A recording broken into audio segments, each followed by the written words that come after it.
The trial, Franz Kafka. Disappointed K took the letter and put it in his pocket. Even at best, the advantage he might derive from this recommendation was incomparably smaller than the damage that lay in the manufacturer's knowing about his trial, and that the painter was spreading the news about it. It was all he could manage to give the manufacturer, who was already on his way to the door, a few words of thanks. "I'll go, sir," he said, as he took his leave of the manufacturer at the door.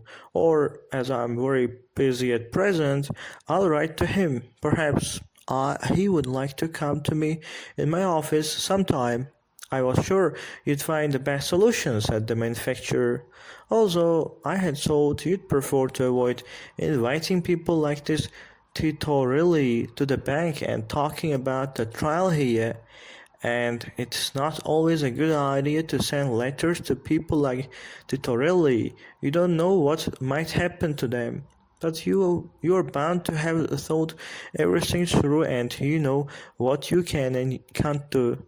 Kay nodded, and accompanied the manufacturer on through the anteroom. But despite seeming calm on the outside, he was actually very shocked. He had told the manufacturer he would write to Titorelli only to show him in some way that he valued his recommendations and would consider the opportunity to speak with Titorelli without delay. But if he had thought Titorelli could offer any worthwhile assistance, he would not have delayed. But it was only the manufacturer's comment that made Kay realize what dangers that could lead to. Was he really able to rely on his own understanding so little? If it was possible that he might invite a questionable character into the bank with a clear letter and ask advice from him about his trial. Separated from the deputy director by no more than a door. Was it not possible, or even very likely, that there was also other dangers he had failed to see, or that he was even running towards? There was not always someone beside him to warn him, and just now, just when he would have to act like all the strength he could muster, now a number of doubts of a sort he had never before known had presented themselves and affected his own vigilance. The difficulties he had been feeling in carrying out his office work, were they now going to affect the trial too? Now, at least, he found himself quite unable to understand now how he could have intended to write to Titorelli and invite him into the bank. He shook his head at the thought of it once more as the servitor came up beside him and drew his attention to the three gentlemen who were waiting on a bench in the anteroom. They had already been waiting to see Kay for a long time. Now that the servitor was speaking with Kay, they had stood up, and each of them wanted to make use of the opportunity to see Kay before the others. It had been negligent of the bank to let them waste their time here in the waiting room, but none of them wanted to draw attention to this. "Mr. K," one of them was saying, but Kay had told the servitor to fetch his winter coat, and set the three of them, as the servitor helped him to put it on. "Please forgive me, gentlemen. I'm afraid I have no time to see you at present. Please do forgive me, but I have some urgent business to settle and have to leave straight away. You've already seen yourself how long I've been delayed. Would you be so kind as to come back tomorrow or sometime? Or perhaps we could settle your affairs by telephone. Or perhaps you would like to tell me now, briefly, what it's about, and I can then give you a full answer in writing. Whatever the best thing will be for you to come here again."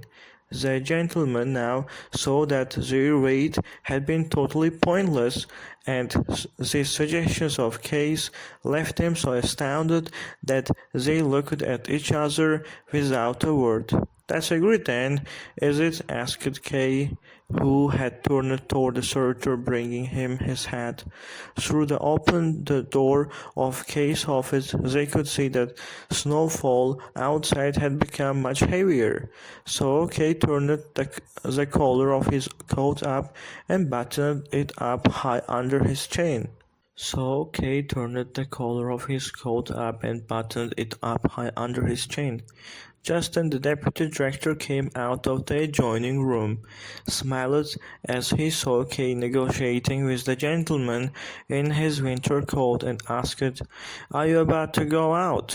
"Yes," said the K, standing more upright. "I have to go out on some business." But the deputy director had already turned towards the gentleman. "And what about this gentleman?" he asked. "I think they've already been waiting quite a long time." "We've already come to an understanding," said Kay. But now gentlemen could be held back no longer. They surrounded Kay and explained that they would not have been waiting for hours if it had not been about something important that had to be discussed now, at length and in private. The deputy director listened to them for a short while. He also looked at Kay as he held his hat in his hand, cleaning the dust of it here and there, and then he said, "Gentlemen, there's a very simple way to solve this. If you would prefer it, I'll be very glad to take over these negotiations instead of the chief clerk. Your business does, of course, need to be discussed without delay. We are businessmen like yourself and know the value of a businessman's time. Would you like to come this way?" And he opened the door leading to the anteroom of his own office. The deputy director seemed very good at appropriating everything that Kay was now forced to give up. But was Kay not giving up more than he absolutely had to, by running off to some unknown painter with, as he had to admit, very little hope of any vague benefit? His renown was suffering damage that could not be repaired. It would probably be much better to take off his winter coat again, and at the very least try to win back two gentlemen who were certainly still waiting in the next room. If Kay had not then glimpsed the deputy director in his office, looking for something from his bookshelves as if they were his own, he would probably even have made the attempt. As Kay, somewhat agitated, approached the door, the deputy director called out, "Oh, you're still not left." He turned his face towards him. Its many deep folds seemed to show strength rather than age, and immediately began once more to search. "I'm looking for a copy of contract," he said, "which this gentleman insists you must have. Could you help me look for it, do you think?" Kay made a step forward, but the deputy director said, "Thank you, I've already found it," and with a big package of papers, which certainly must have been included many more documents than just a copy of contract, he turned and went back into his own office. "I can't deal with him right now," Kay said to himself. "But once my personal difficulties have been settled, then he'll certainly be the first to get the effect of it, and he certainly won't like it." Slightly calmed by these thoughts, Kay gave the servitor, who had already long been holding the door to the corridor open for him, the task of telling the director, when he was able, that Kay was going out of the bank on a business matter. As he left the bank, he felt almost happy at the thought of being able to devote more of himself to his own business for a while. This recording recorded on 9th November 2024.